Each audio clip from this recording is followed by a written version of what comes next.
for joining us for our second meeting in January. Happy New Year to everyone. We are going to start tonight with a joint hearing between the Raleigh Historic District, Raleigh Historic Development Commission, and the council. We have two items on the agenda. One is renaming the Haywood House at 634 Blount Street, or I should say adding a name to it. And then the second item is removing the Raleigh Historic Landmark designation from the Josephia Daniels House at 1520 Caswell Street. No one has signed up to speak on these two items, but I'm going to ask that we get a brief presentation. I will open the hearing. Tanya? Thank you, Mayor and Councilors. I'm Tanya Tully with Planning and Development. As you explained why we're here tonight very nicely, I do want to recognize the RHDC members present today, especially Chair Nick Fountain. The requests were referred to the state of North Carolina for their review and recommendation, and I will say what those were. So the Dr. Hubert Benbury Hayward House is an existing Raleigh historic landmark. It was constructed in 1916. It is known for its architecture as a distinctive early 20th century prairie style of architecture developed by Lloyd Wright and characterized by horizontal lines. At the time of designation, we followed the convention listing it as the Dr. Hubert Benbury Hayward House. Since then, we have learned that the inspiration for the house's design style was from Margaret Lynn Manor Haywood, based on her family home. The request is to change the name of the landmark to become the Hubert and Marguerite Haywood, to recognize her significant contribution to the character of the house. The state responded that based on the information in the report, the proposed naming of the property appears to be appropriate. I forgot to skip through the photo. Next up is the Josephus Daniels House, which is already also a Raleigh historic landmark, constructed in 1923 with a large addition in 1968. The Daniels House was designated a Raleigh historic landmark in 1990. The areas of significance are for military, government, and communications, all of which are based on Daniels' life and public service. And newspaper publishing. Significance was not claimed for architecture or landscape architecture. The request is to remove landmark designation due to Mr. Daniels' activities as a white supremacist.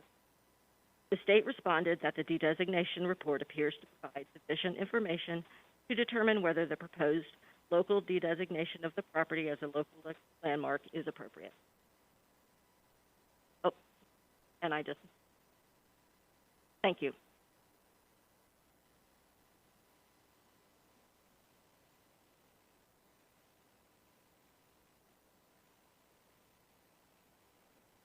That is all I have. Okay, thank you, Tanya. I needed the city clerk's mug right now that said you are muted. So get with it, Gail. Come on. Yeah, all right, thank you. We have opened the hearing. I am going to close the hearing since nobody has signed up to speak. Do any of our council members have questions? Any members of the Historic Commission like to speak or address any issues? Okay, I will then close the hearing. This will go back to the Raleigh Historic Development Commission for action. That is the next step, correct? Yes. Okay. Well, I thank everyone for being here tonight, all of you for joining us, and thank you for the work you do on behalf of the city. Much appreciated. Have a good night and happy 2021.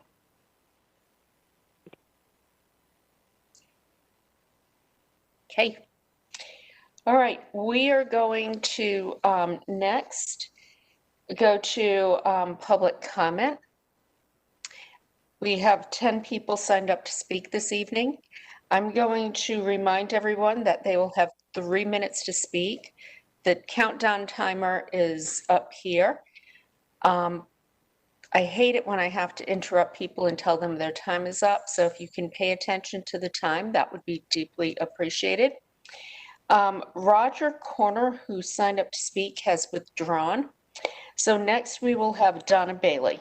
And a reminder, 3 minutes. Okay. My name's Donna Bailey. I live at 710 Rosemont. Happy New Year to everyone. It has now been 11 months, 1 month shy of the year, that this council voted to eliminate CACs. As of yet, you have nothing to show for it. I don't know of any business or corporation that would have acted in such haste with no plan for replacement. This is not good policy for our city. The CACs were the only authentic citizen advocacy in the city. By authentic, I mean a citizen group led by citizens and not staff-driven. Fortunately, many CACs have continued with their mission of keeping residents informed in their areas. Attendance has been better than ever. Our CAC, the Hillsborough Wade CAC, has been having monthly meetings with 50 to 60 people in attendance every month. So in the time since you eliminated CAC, we've engaged with over 600 people. In contrast, Councillor Buffkin, you had 1 or 2 town hall meetings for your entire district with about 50 people in attendance. Councillor Knight, how many people have you had at your town hall meetings? How many meetings? Councillor Stewart Melton had a town hall meeting for renters for the entire city. There were 31 people in attendance. Of those, 3 were councillors, 7 were staff, about 8 people were regular CAC members. So you had 13 people. You had 13 people citywide that you addressed. For a mayor and council who have complained about the CACs not reaching enough people, your track record is abysmal. When the Planning Commission, who took their job seriously and had at least 3 public hearings for the Downtown South to hear citizens' concerns regarding one of the largest rezonings in the history of Raleigh, you dismissed all of their concerns and overrode their unanimous 8-0 vote. I've never seen that before. Even the News and Observer had an editorial saying that this project needed more vetting and needed to slow down. But I guess when the mayor's day job is to get new business for her employer, she wants to build, build, build. Who needs to ask questions? With the little information that Mickey Fern has shared, he has stated that this council, has a lot of issues with citizens and gaining their trust. How long do we have to wait before the citizens' voices are heard again and respected? When will you have the new, amazing, and better citizen engagement that you all talked about? How long before you admit that cutting out our voices was a mistake? Do we have to wait until the election? Thank you.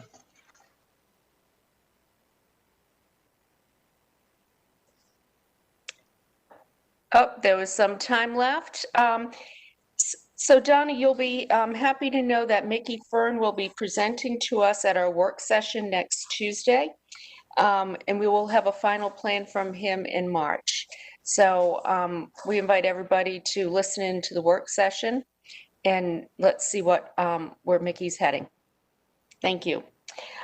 Next we have Christina Jones. Hi, this is Christina Jones, 8005 Finland Drive, District E. Good evening. I wanted to come before you today as the chairperson for the disbanded Raleigh Citizens Advisory Council.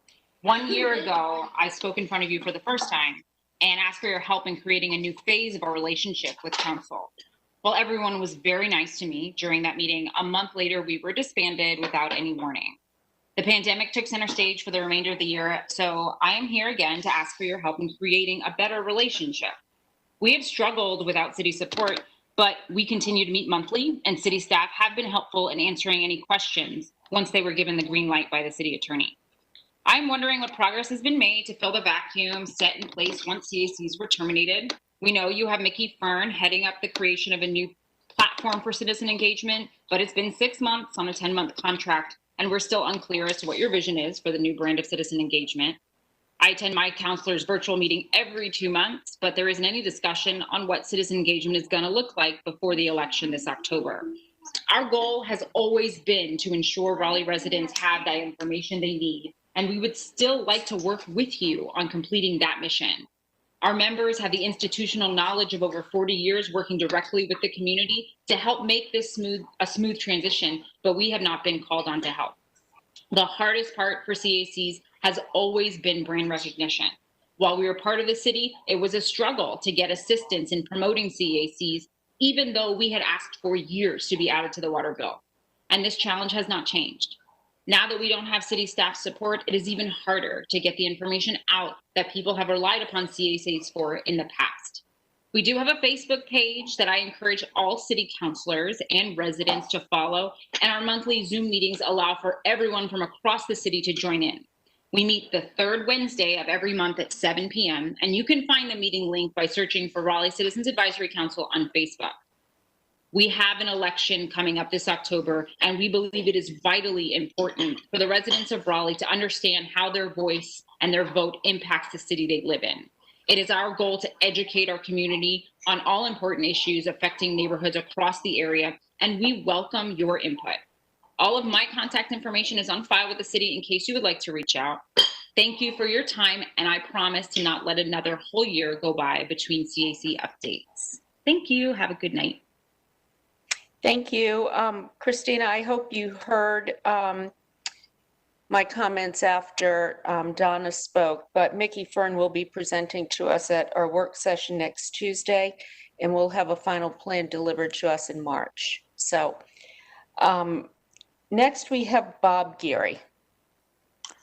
Good evening and Happy New Year. Bob Geary, 202 East Park Drive. Just before Christmas, you approved the upzoning for Kane Realty's Downtown South project. That was a nice Christmas present for John Kane. He contributes so much to your campaigns. I guess you were being thoughtful.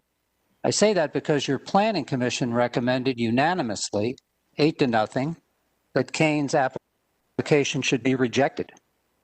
Councilor Cox, I do congratulate you for casting the 1 no vote. So last night on WRAL, they reported that Downtown South may break ground this year and have a soccer stadium and tall buildings and affordable housing and wait. Sadly, Downtown South does not have any affordable housing. Actually, the project you approved contains 0 units of affordable housing, and that's out of a potential 18,000 units of housing, not any of it. 0 out of 18,000 housing units affordable. Let's all be clear about that, okay, especially with the press. At the 11th hour, Kane did commit to a little smidgen of something, a few units to be rented at slightly below market rate rents, but only for 5 years. Then they revert to market rate. And even for those 5 short years, they will meet no one's definition of affordable housing. So now, Kane has you, actually he has us as citizens over a barrel, and you've put us there. We want affordable housing sometime, somewhere in Downtown South. Too bad this council did not make it a condition of Kane's approval. So now it's entirely up to Kane whether to allow any affordable units, and if he does, he'll have his hand out for us to pay for it. And before he'll even think about taking our money, and he's been very clear about this, he wants $200 million, or is it $300 million from the taxpayers upfront to spend on a big entertainment venue, that ephemeral stadium that Kane wants as a draw for his vast new retail shopping mall in Downtown South. $200 million, $300 million, this is the so-called tax increment grant that Kane wants that the mayor seems to have promised him. We want affordable housing. Kane wants hundreds of millions of dollars in public subsidy first for a stadium that we really don't need, and then maybe he'll consider it. Great job on that rezoning, though. Good night. Good night. Next we have Doug Johnston. Good evening. This is Doug Johnston, 120 Forest Road. these are slides of Fifth Avenue at Central Park and the Royal Crescent in Bath, England, which overlooks their green belt. These are edges to important green areas in both of those cities. And I felt that since the edge study is off to such a great start, I put my 2 cents worth in about how important these edges are. As you heard a little bit of, big things are happening around the park with more than a few developers. Down south is only one of them. The Lake Wheeler Saunders Road Centennial Campus is undergoing a big change along Oval Drive and even more in the rezoning, that they're planning. It's all very exciting and very timely with the edge study. These slides are a little bit of a hint, I hope, and an invitation sort of to the connections and integration and reciprocity that Dix Park and these neighborhoods will have. And I'll be referring back to these examples in some information that I'll be sending you soon, in which you can hear what Frederick Law Umstead and Michael Van Valkenburg and I believe successfully integrating the park with its abutting neighborhoods will look like. And I hope you'll get a chance to look at it. I had a little intro to it in my previous document that I sent in on downtown South, and this will be sort of a follow-up on it. I hope you'll enjoy it. Thanks.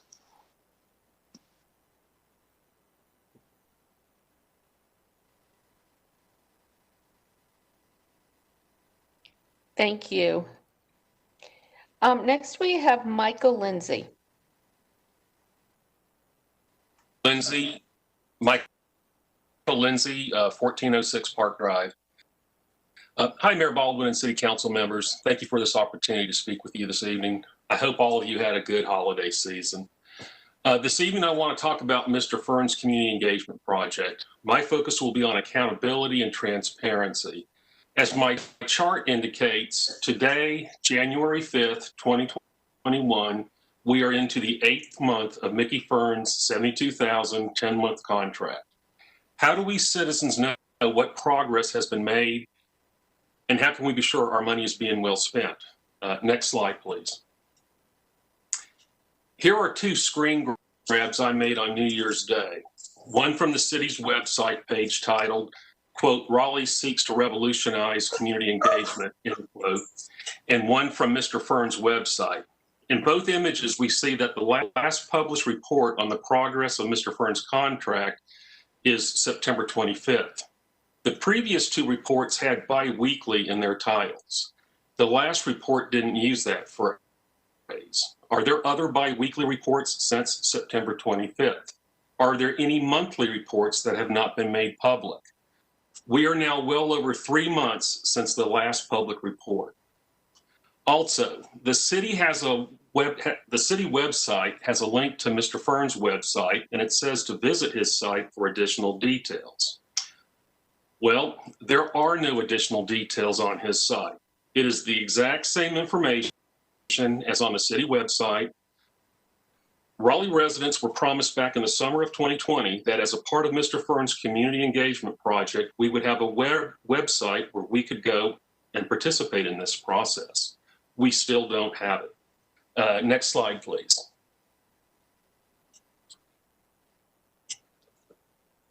So, where are we now? According to the contract between the city and Mr. Fern, by the end of January, which is month 8, in my chart, I've highlighted it, we were to have designed new community engagement functions and implemented them. That's 4 weeks from now. They should be based on bringing citizens in as co-creators, that's task 4 from phase 1, and synthesis of data, lessons learned from the inventory, discovery, and research, task 5 from phase 1. Early on in this community engagement process, I participated in several Zoom meetings with Mr. Fern. I also networked with many other residents who are actively involved. After Christmas, I started asking around about what, if any, progress has been made since the last report on September 25th. I have found little evidence that we have moved beyond tasks 1, 2, and 3 of phase 1. Task 4 may have been started, but it hasn't gone very far. As of today, over 70% of the time and money associated with this. Michael, your 3 minutes are up. Thank All you. right. Thank you. All right, thank you.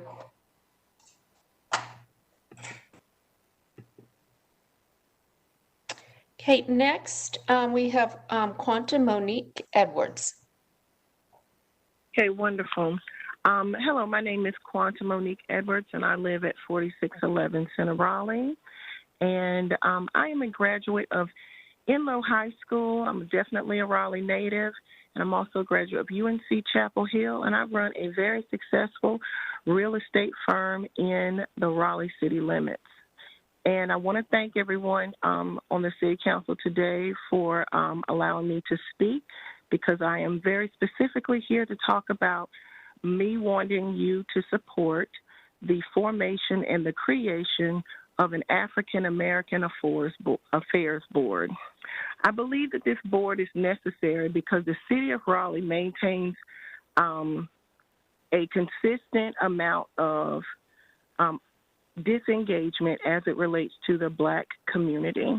I feel like there are a number of opportunities for Black people to get involved in matters throughout this city, and it does not happen. And since the City of Raleigh does not fully engage the Black community on a multitude of levels, and those levels very specifically would be Black homeownership, Black business, Black engagement, and Black discourse. Very specifically, Black citizens make up 29% of the entire population according to the U.S. Census as of July 29th for the City of Raleigh.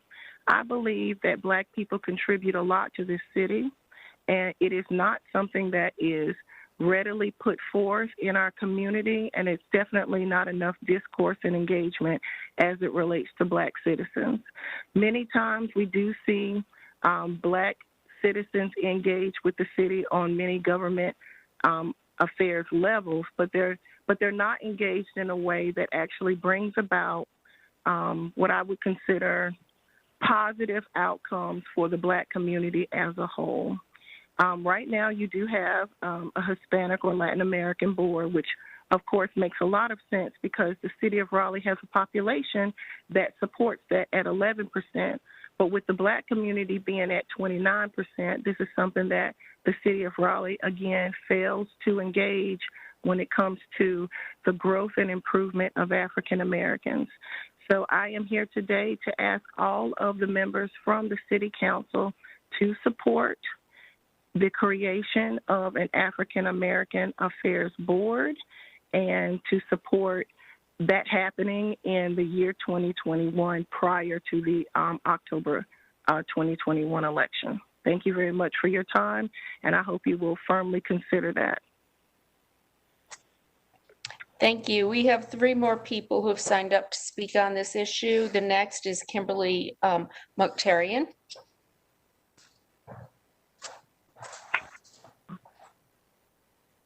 Yes, can you hear me?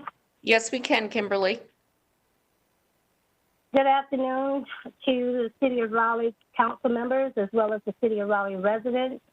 My name is Dr. Kimberly Mukhtarian, President of Save Our Sons and resident. Kimberly, I'm sorry to interrupt you. The timer was not on. Could we start the timer, please?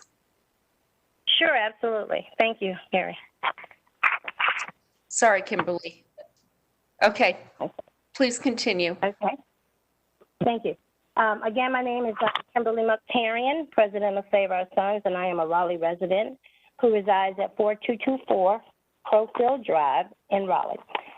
Today, I am addressing the issue for the need of the creation of an African American Affairs Board.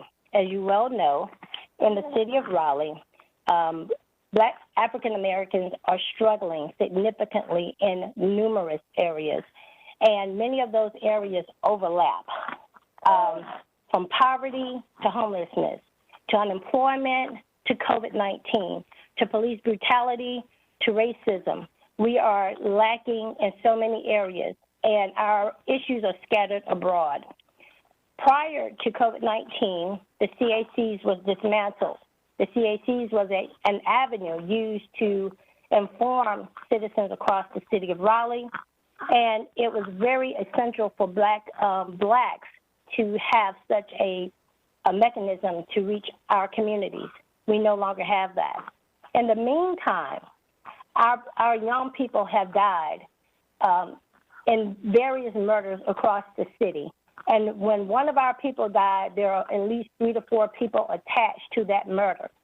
There is a crisis, and the city of Raleigh has not yet revealed or addressed those crises. Instead, they have chosen to look at things from a national perspective and ignore the things that are going on right here in our own backyard. We had 31 murders last year. During the 10-year tenure of our own Mayor Baldwin, we had 4 black murders murdered by police officers, and no one publicly said anything about them. Those murders also are attached to drugs, homelessness, unemployment, all of the issues that we are still talking about today. And again, with an African American Affairs Board, we can bring all of these issues into one centralized location, just like you have an Affairs Board for the Hispanic population. I don't think at this point that we cannot do without an African American Affairs Board. And I think with this in place, it brings us the solidarity that makes blacks feel welcome and a part of the city of Raleigh once again, as we see little by little our existence being erased. We are still fighting for our existence from downtown south to the edges of the city. And I would like to see that when we talk about social justice, that it is reflected in our lifestyle. It is reflected beyond murals on a wall. When I go downtown, I do not see our population represented. Kimberly, your time is up. The 3 minutes just went off. Thank you so much. We're going to respond to this after the next 2 speakers. Next, we have Bruce Leitner. Mayor, Bruce is not on the call, and I also do not see LaDonna Clark. Okay. All right. Well, I wanted to mention a couple of things. First, we do have a Human Relations Commission, and I think that can be a sounding board for some of these issues. Equally important, we have recently engaged Shaw University and their Center for Racial and Social Justice. They are going to lead an effort called Courageous Community Conversations. And a lot of the topics that Kimberly just mentioned, poverty, homelessness, unemployment, will be all topics that are entertained during these community conversations. But more importantly, or equally important, Shaw is going to create a 10-point plan, things that we can do as a city to take steps to initiate equity and social justice in our community. And so this will be an effort that starts in January and runs through September. We'll get a report back then.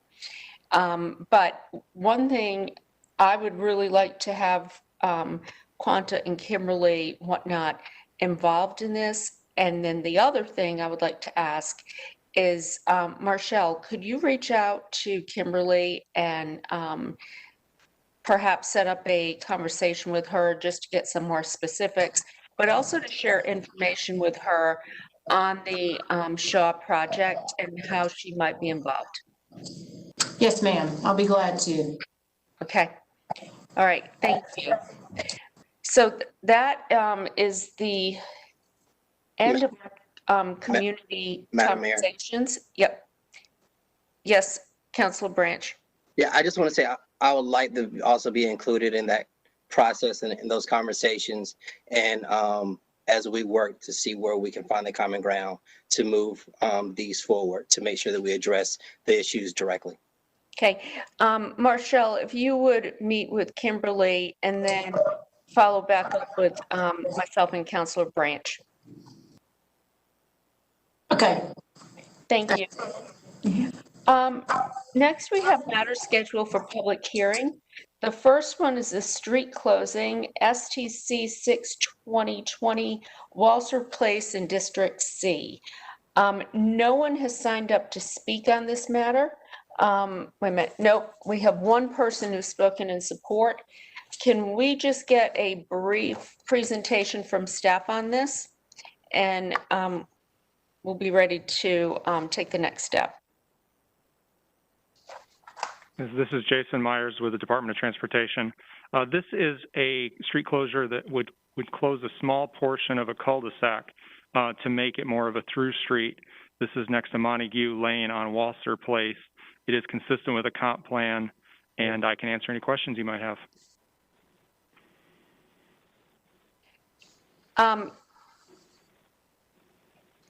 Let's see.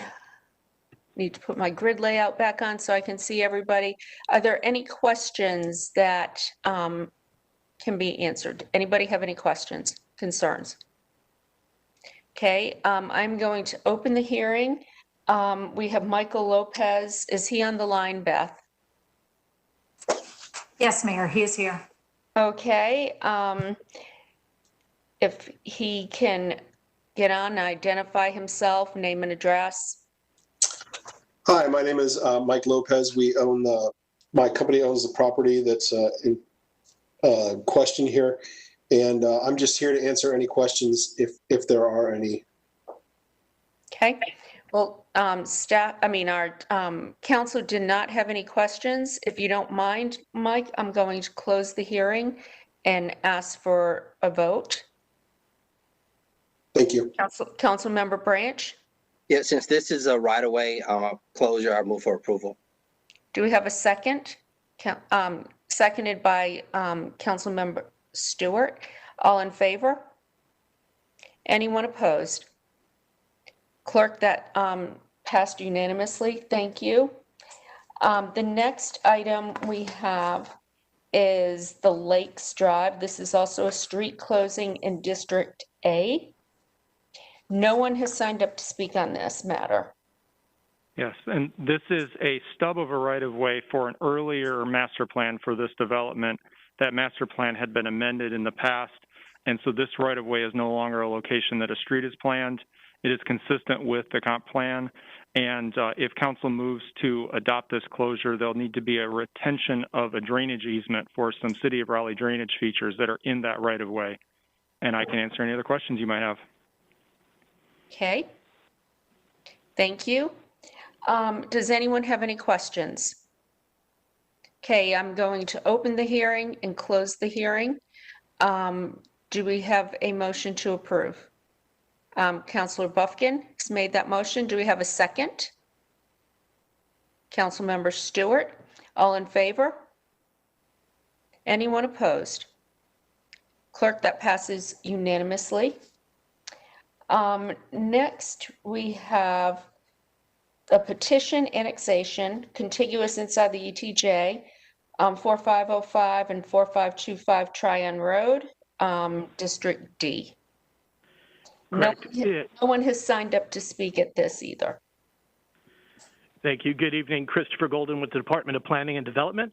What we have before you is an annexation of 16.77 acres at the 4500 block of Tryon Road at the intersection of Dover Farm Road for the purpose of the petitioner would like to hook up to utilities. They've subdivided the property.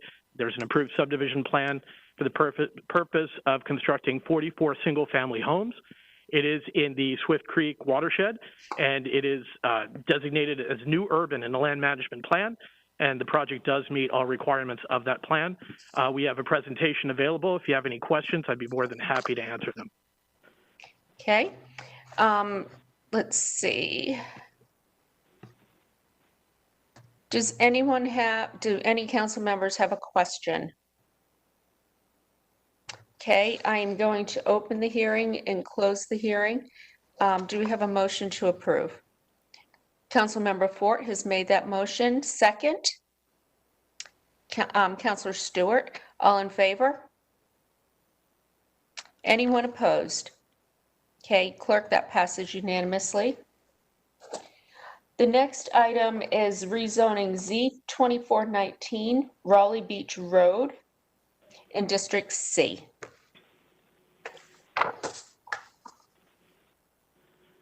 Good evening. This is a request to rezone 56 acres in the current Rogers Farm PD into a new PD that would be called the Edgewater Commons PD. This case has been around since, the middle of 2019, and includes a Northeast TAC vote from some time ago. The Planning Commission votes to recommend approval.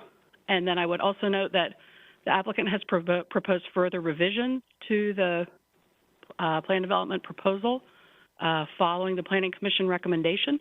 So if you would like to entertain those, you would need to close the hearing and allow the applicant to submit a revised petition.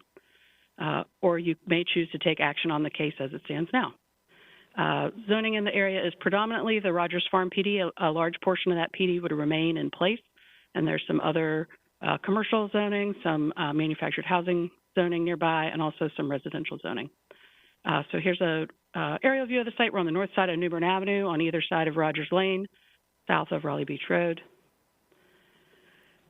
And a couple of views of the site. The proposal basically modifies the base district as part of the plan development process. It's basically a custom district that the applicant is creating.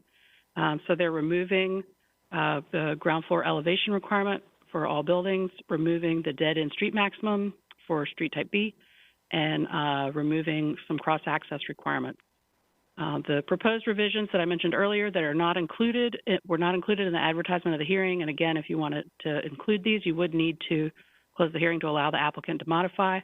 Would limit the location of allowed vehicle fuel sales, limit hours of operation for bars and restaurants in part of the PD, and also require certain building materials for principal buildings. And I would say these options that the applicant is suggesting are largely in response to conversation that happened during the Planning Commission review with the Planning Commission and neighbors. So those limits about operation and location tie to this particular map, which locates basically 3 sub-districts within the proposed PD. So you have the area west of Rogers Farm, and then the 2 sub-districts on the east side as well, but all on the north side of New Bern Avenue. So what's happening here, the entitlements in these 3 districts, so remember sub-district is the western, A is the westernmost, would allow 200 units, 120,000 square feet of non-residential use. Sub-district B, that middle portion, 500 residential units, 60,000 square feet of non-residential. And sub-district C, the smallest entitlement, 50 residential units and 40,000 non-residential. So across the full PD, 700 total residential units and about 200,000 square feet. So that sum exceeds the some of the sub-districts. If you added those up, would be more than the 700. So they're limiting the development overall to a little bit less than the total sum that the sub-districts would allow, if that makes sense. So the change in entitlement here, the residential density is actually going down, as is the total number of allowed units. The setbacks are decreasing a bit. The office entitlement and the retail entitlement and the industrial entitlement all going down, as is the potential FAR. And phase 1 is tied to that sub-district A shown in blue on the westernmost part of the site. Phase 2 is sub-district B, and phase 2 and 3. And then phase 4 is this peachy orange color on the easternmost part of the site. Any development in phases 1, 2, or 3 triggers the improvement to the intersection. The uses proposed are consistent with the future land use map designation here, and the request is generally consistent with future land use map. The tree conservation search areas required by the PD are consistent with the recommendations of the Parkway Corridor designation. They have not, there's no parkway, there's no frontage associated with the PD district. That's not something that the code actually allows, but they have set up requirements in the PD to mimic that. So consistent overall with the comprehensive plan. There are a handful of inconsistent policies, the connectivity that they have opted out of, some of the quality around mixed-use center nodal development, and then greenway access and public open space. They were not consistent with those policies.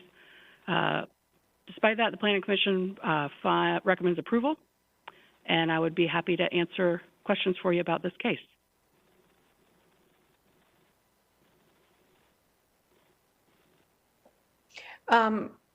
Any questions from councilors? Councilmember Branch.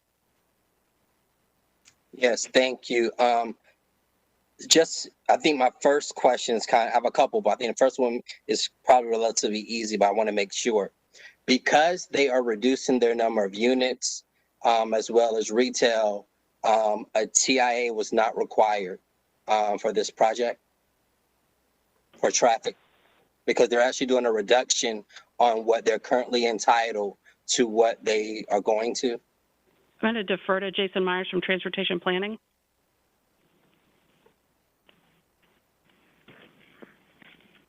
It's Jason Myers, the Department of Transportation. There was a traffic impact analysis completed for this zoning case. All planned development district zoning cases require a TIA regardless of any changes in entitlement. Is there a specific question about the TIA that I might be able to answer? Well, one of the things, and I go back and look again, I probably just missed it because there was a lot of other concerns. It's just the overall traffic. I think the improvement of that intersection should hopefully, I'm assuming, will help alleviate, and they have to do those improvements because of the TIA results. Yes, apologize, I want to make sure I get the details correct. There is a couple of turn lanes at New Bern Avenue and North Rogers Lane that are required by the TIA and are a part of the planned development district. And if I can provide some specifics if I have a minute to reread this, if that's important to council, but I don't want to hold up your discussion. Because I know this case is going to come back to us, I'll give you time to review that, and then we can talk later about that, unless other councilors have questions. One of the questions I had related to connectivity with the Greenway and other.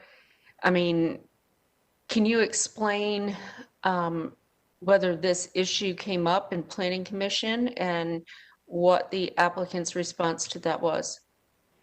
I think the applicant would be better prepared to speak to their response to any request from the Planning Commission on that issue.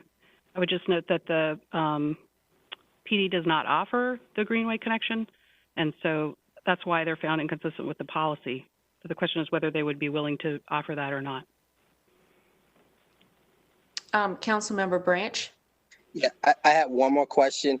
Can we condition renting versus ownership? No, Because sir, I don't believe that's something that we can successfully condition. No. Yeah. Okay. I just wanted to be sure, because that has been a concern that has come up multiple times, renters versus ownership. Okay. I'm good for now. I know the applicant had some conversations about Greenway connectivity as late as today, so I definitely would like to hear from them. Okay, I have Councilor Knight and then Councilor Stewart with their hands raised. One other clarity on this. This is on BRT line. Well, not the first phase that's planned for implementation. I suppose at some point BRT could be extended this far east, but that's not currently part of the adopted transit plan. Okay, so, but could be. Could be. I'm just thinking in terms of potential TOD. Okay, Councilor Knight, then Councilor Stewart. Thank you, Madam Mayor. Two issues or questions. see that this is on New Bern 64, so it's considered a parkway. I was just looking for what are the frontage requirements, or are they required to push off of New Bern Avenue, or are they going to be able to come, at least the mixed use aspects of retail up closer to New Bern Avenue? So the parkway requirements require a 50-foot planted buffer and a significant setback from the street. So New Bern Avenue east of 440 is designated with that parkway corridor designation. So what they're saying in the PD, in an effort to approximate that frontage, which they can't technically apply, it's not available to the PD district. What they're saying is that the tree conservation search areas would prioritize that frontage area, so that if there are existing trees, those would be preserved.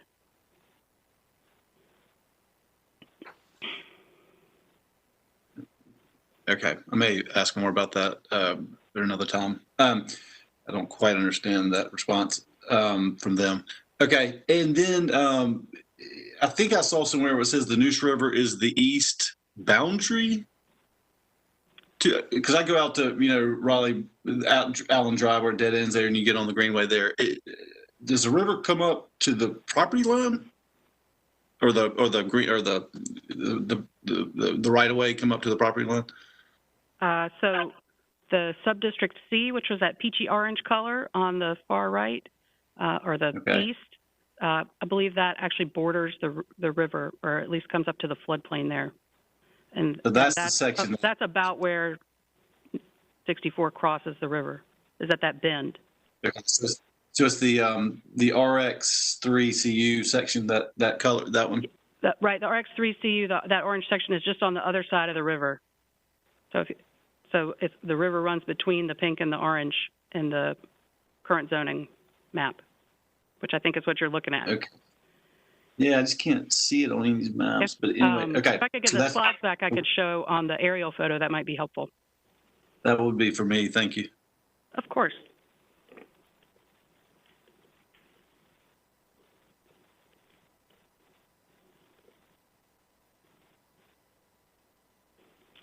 So you can see the Thank you. Okay. site outlined in yellow here, and that east side of the site, you can see the river bends. So the river's running roughly southeast to northwest as it crosses New Bern Avenue, and then bends. There's a small island in the river, and then the river bends and runs more directly north, and so it does touch the sort of northeast boundary of the site, which is that subdistrict C, where they've limited development the most, is up against that area. Mm-hmm. Okay. All right. Thank you. Okay, I Council. think we can take the slides down. Thanks. Yeah, Councilmember Stewart. Thank you. Ms. Walter, one question that I have about that, the river then is any of this development in the floodplain? I did not get the chance to look at iMaps to see. We do have stormwater staff here. Ben Brown from Stormwater is here and can answer. Thank you.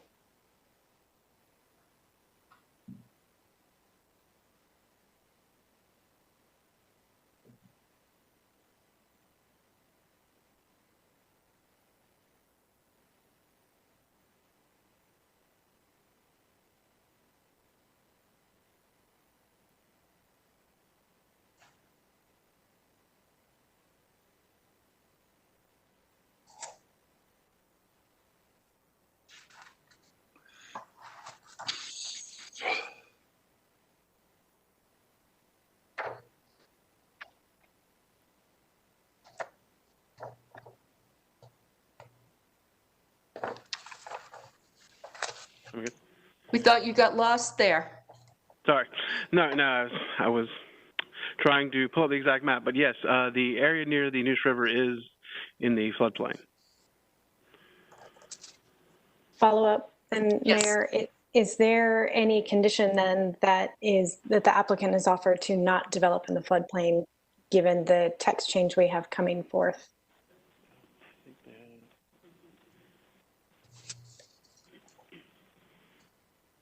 So the open space that's designated by the PD is largely in the floodplain and floodway area. I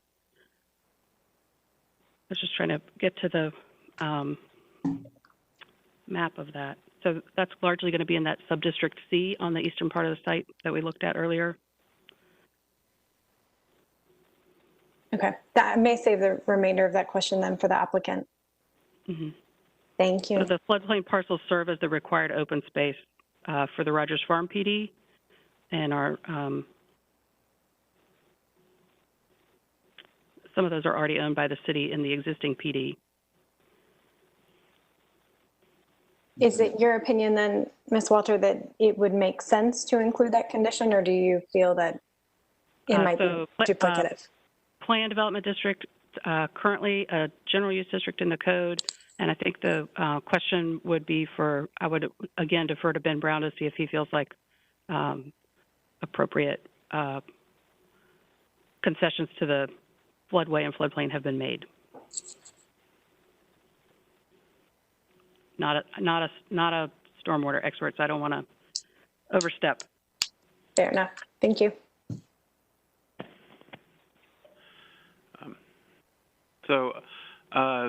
Yes, there is no condition now expressly limiting structures in the floodplain, so there could be a condition added for that. Using their required open space as that floodplain would have some of those inferred like restrictions, but if you want to be clear, then a condition could be added, keeping any new structures out of the floodplain on the site. Great, thank you. Okay. Any other questions at this time? Okay, I am going to open the hearing. We have 4 people signed up in support, 1 opposed. We have Worth Mills, Rendell Stevenson, Kenneth Thompson, and Wayne Hightower. Are they all part of the applicant team? And I guess Worth, will you be speaking on behalf?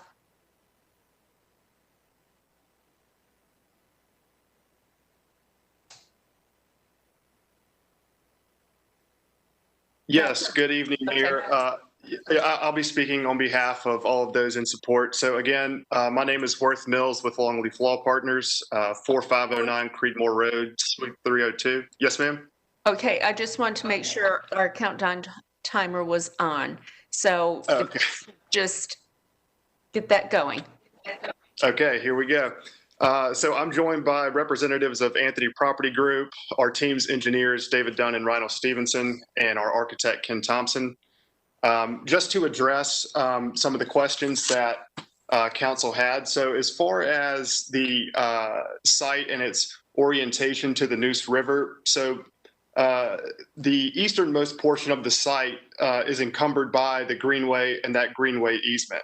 Once you move west, back towards the majority of the site, pretty quickly there's about a 45-degree grade. And so, practically there's no way that we could build in any part of the floodplain given the grade and the fact that it is encumbered right now with a greenway easement. Kind of touching on that greenway connectivity as well. Like I said, we've got a 45-degree grade between any portion of the lot that is buildable and the greenway connection on the eastern side of our property. And so we are currently working with Oaks and Spokes Raleigh, Parks and Rec, the planning department to come up with an alternative greenway connection, potentially one off-site just to the north that's much flatter and much easier to build out.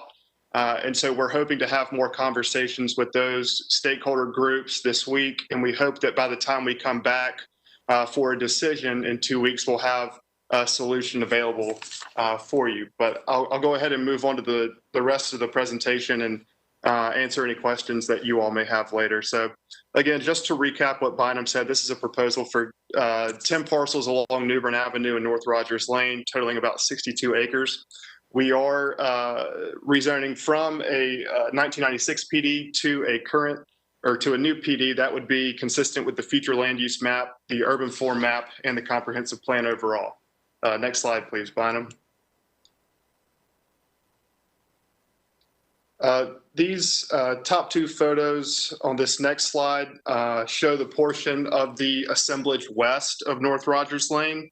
The bottom photo shows most of the property that's east of North Rogers looking to the river. So as you can see, most of this assemblage is mostly wooded and it's all vacant.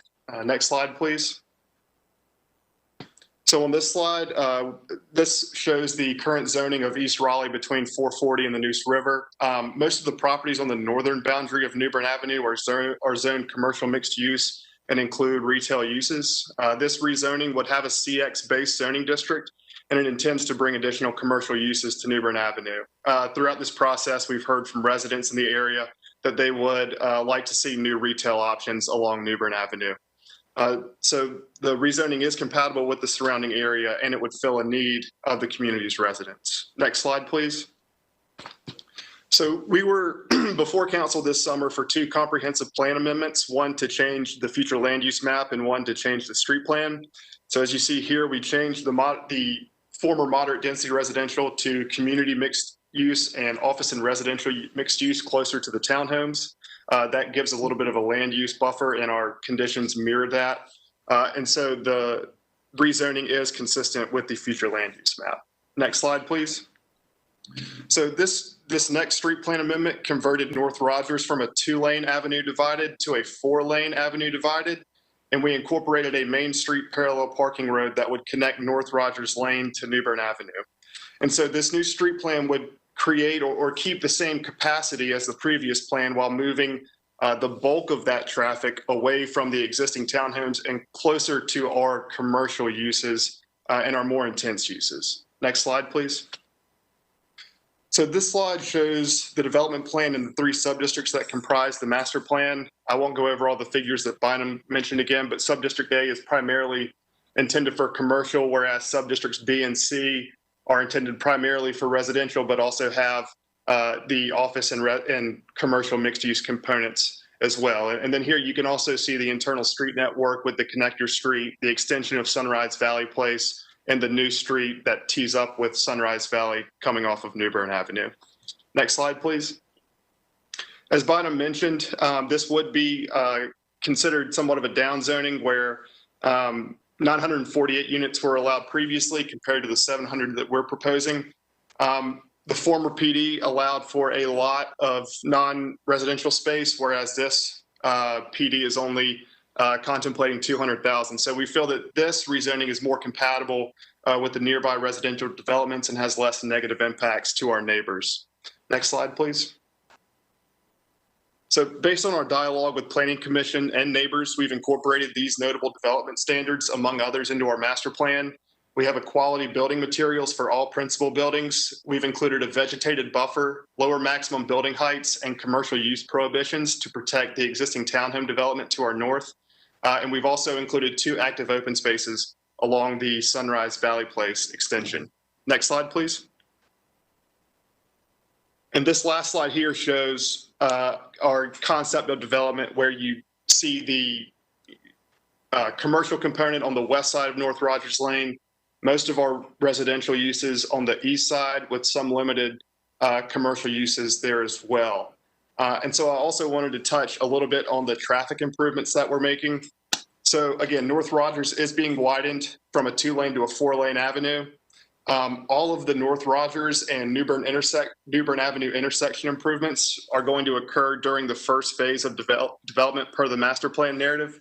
Those include additional left turn lanes on New Bern Avenue and North Rogers. So we feel like, again, we're keeping the same capacity, just rerouting traffic to keep it away from our residential neighbors. And then lastly, on the rent versus home ownership question, this land is subject to a brownfields agreement. It was recorded late in 2020. That agreement expressly prohibits single-family homes and other individually owned units that include land ownership. This is due to the environmental contamination that was on the property when our client began this development. And that brownfield agreement also includes affordability provisions for renters as well. So we are trying to, again, accommodate for a wide range of potential tenants. And we think that, again, this is a reasonable request. It's in the public interest. It's consistent with the key policies. And it was unanimously approved by Planning Commission. Worth, you have 45 seconds. Yes, ma'am. You might want to reserve that. I will. And so I appreciate the time. And if you have any questions, I'm happy to answer them. Thank you. Okay, if we could take down that. Next, I do have some here to speak in opposition. So let's hear from, well, let's ask questions first, and then we will hear from Tammy Martin. Who has questions for the applicant? Councilmember Branch. Yeah, it goes back to, can you speak where you are around the connectivity process to the Greenway and what's the intent there? Yes, sir. So the key issue that we've been facing with a on-site Greenway connection is the incredible amount of slope that we're dealing with from the developable area down to the existing Neuse River Greenway Trail. And so it would be, to cover 70 feet, between that space, we're talking, almost maybe 1,000 feet of switchbacks back and forth in order to make that connection work. We've identified a spot just north of us where there is an informal path that connects Raleigh Beach Road to the Neuse River Greenway. And so we are going to be working with Parks and Rec and the Planning Department this week to see if that could be a solution to the Greenway connectivity problem. One of the nice things about this other option is that it's a lot flatter than what we have on our site. I believe the grade on this informal connection just to the north is about 1 to 2%. As opposed to the 45% that we're facing on our site. So I think it'll be an easier connection. It will allow for ADA accessibility.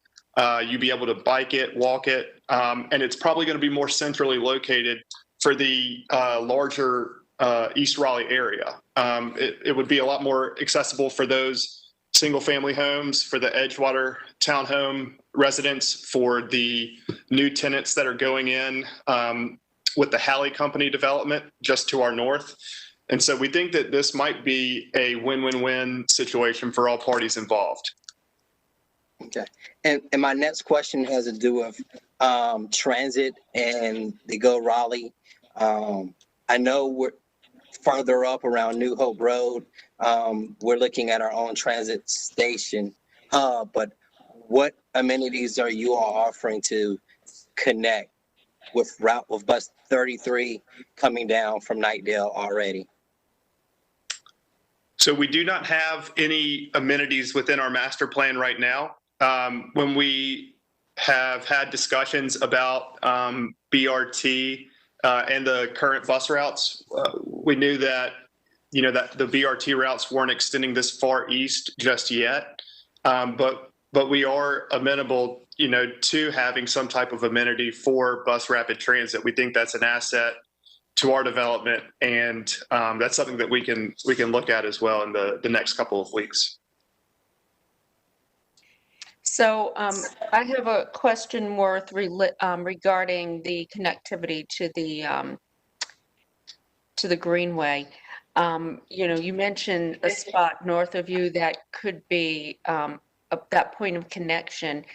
Is this something that you can get done? So there's an actual condition in there in the next 2 weeks? That's our hope. The property, the informal connection is within a City of Raleigh property. It's part of the Mill Burney Park area by the river and by the dam. And so, we've still got to review this proposal with Parks and Rec and with some other stakeholder groups. But assuming that there are no, near future plans from the city to develop that site, I do think that could be a feasible greenway connection and something that we could include in our master plan. I don't know exactly what form that would take, whether it would be, us performing work or us giving some type of donation or fee. But those are things that we're looking to explore in the next 2 days with Parks and Rec and planning. So again, my hope is that when we come back on the 19th, we'll have a little bit more definitive resolution to this connectivity question. Okay. Any additional questions? Mayor Pro Tem Stewart? Still hard to say. Still try to, yeah. It belongs in front of Branch, I understand. Mr. Mills, I do want to bring up the point about not allowing development in the floodplain. I know that there's a very small portion, now that I'm looking at IMAPs, it looks like a fairly small portion of this lot in the floodplain. We do have a text change coming before Planning Commission later this month. And I'm wondering if you would be open to including a condition that would mirror that text change language for this rezoning case. Yes, I think we would be. Okay, thank you. Okay. All right, I am going to now ask Tammy Martin if she's on the line to speak on this case. Okay, good evening. I am. Can you hear me? Yes, thank you. Okay. All righty, thank you. Thank you for this opportunity to address the council.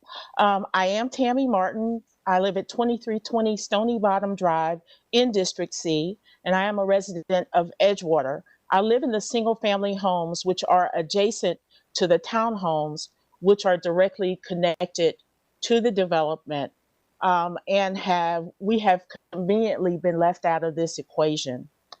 I moved here in 2010, and for full disclosure, I am a licensed real estate broker and have been since 1991, all of those years spent here in Wake County. And I have worked on many of the city's initiatives, including up to and including East College Park. So I am very sensitive to opportunities for ownership. I am in opposition of this development for, of course, a number of reasons. A new apartment complex of approximately 400 units has been built on Raleigh Beach Road and runs also along my subdivision. And with the addition of 700 more units, this will have a detrimental impact on our subdivision.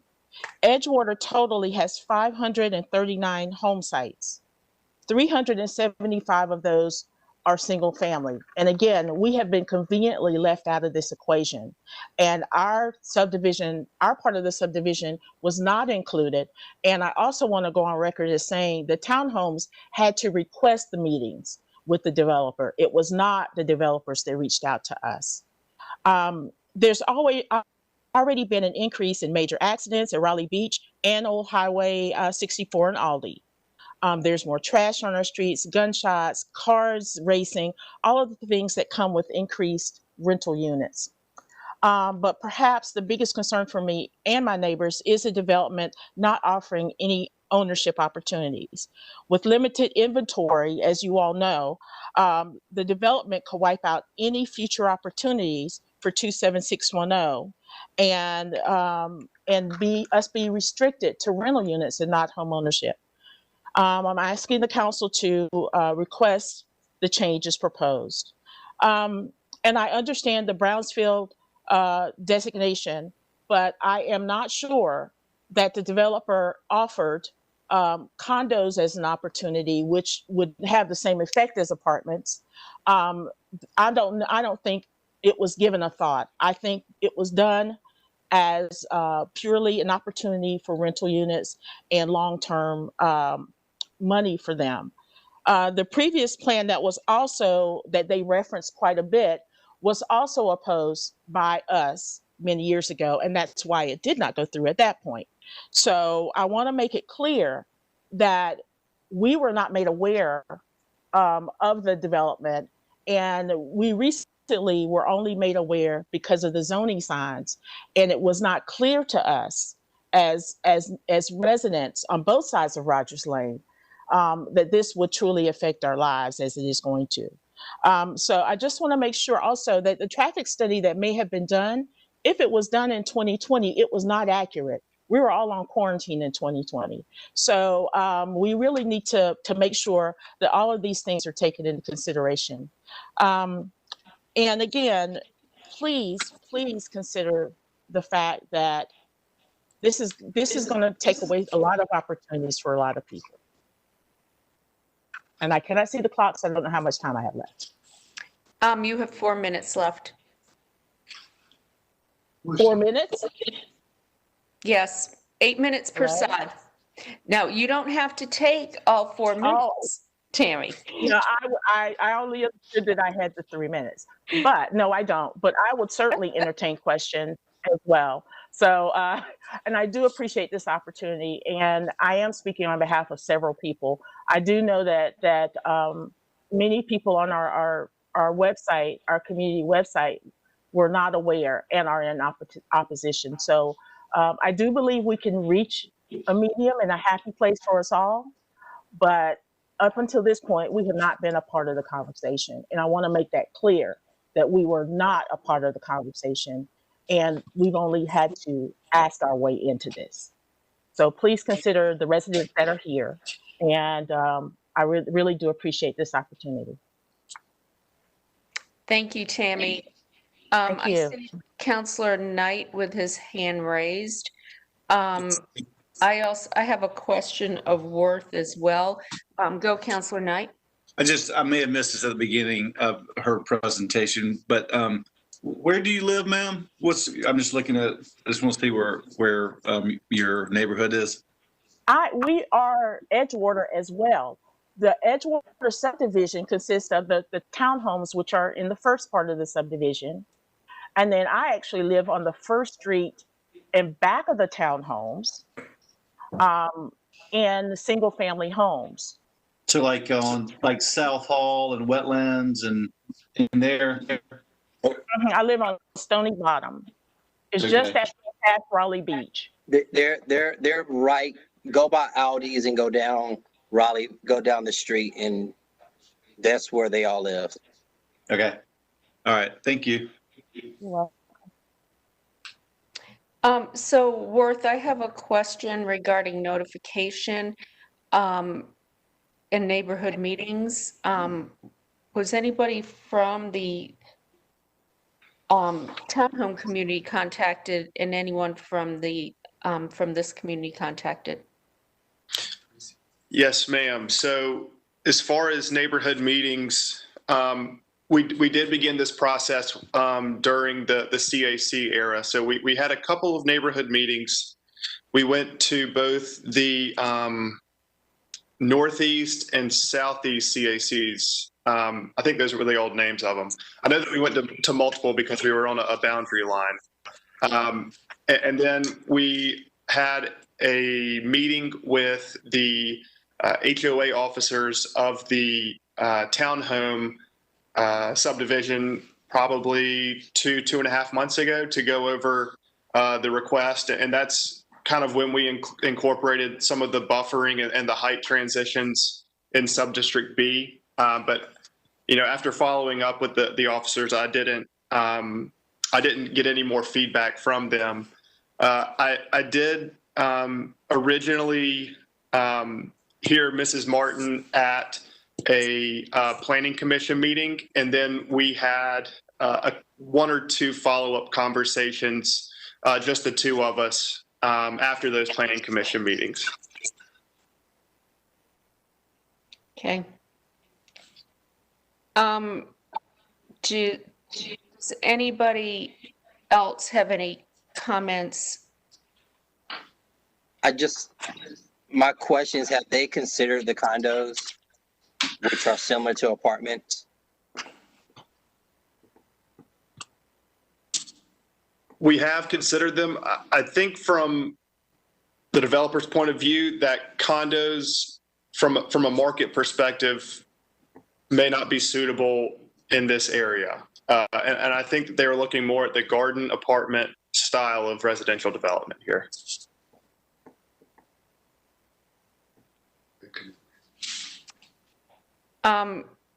Clerk? Clerk, you're on mute. Hold up that coffee cup. Now, okay, I just wanted to indicate that I did receive letters of opposition to this case from Timothy Wilson, Kate Trout, and Marlo Graham, and they have been forwarded to council members. Okay, thank you.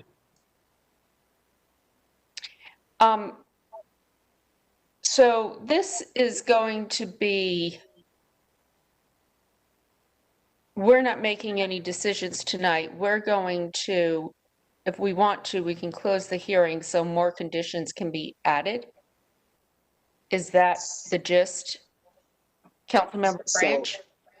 Yeah, I have a question for, so basically in holding I want to make sure 2 weeks is enough time. And I'm not sure if it is for them to work through the connectivity piece when they just had a meeting today. That really kind of opened the eyes on possibilities. So my question is 2 weeks enough time to address the connectivity, really looking to see if condos is a possibility, and the transit piece? That with knowing that there's a holiday, federal holiday within that, the Monday before our next meeting. Well, and we also have the issue that Mayor Pro Tem Stewart brought up with stormwater, the floodplain. The floodplain as well. Yeah. So I would like to hold this. First of all, I want to hear from the applicant, is holding this to February 2nd. Will that give you enough time? And it'll still be within the 30 days to put in your conditions as well. Bynum, I'm going to ask Bynum this. Does that all fall in the timeline? So if you close the hearing tonight, today is the 5th, so they'd have 30 days, which puts them, that would be within, February 2nd would be within 30 days. So there's room there for modifications, certainly. And then deferring 2 weeks.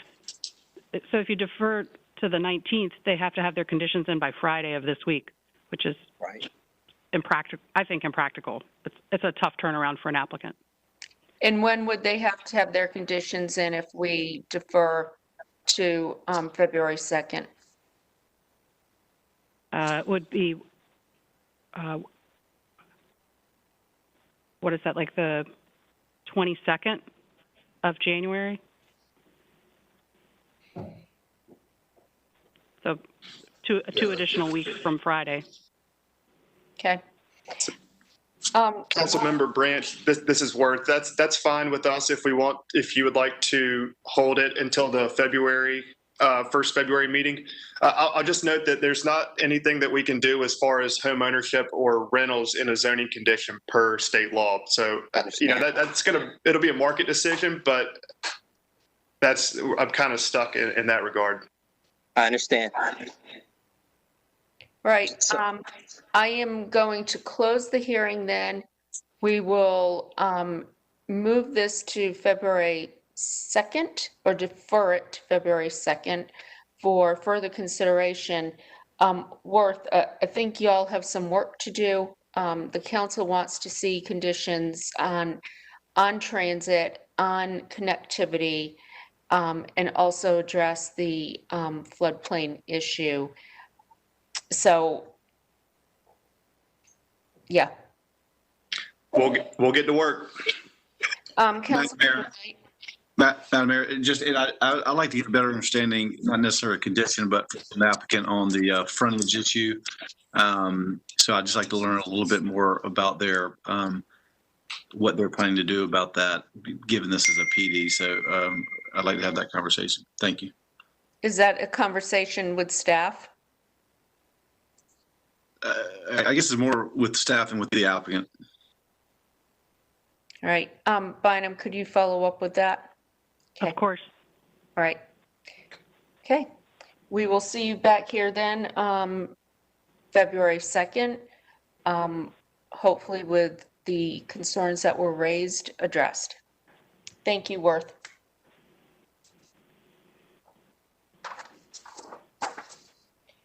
Okay, next we have rezoning Z2120 Morgan and Boylan, the southeast quadrant of that intersection. This is District D.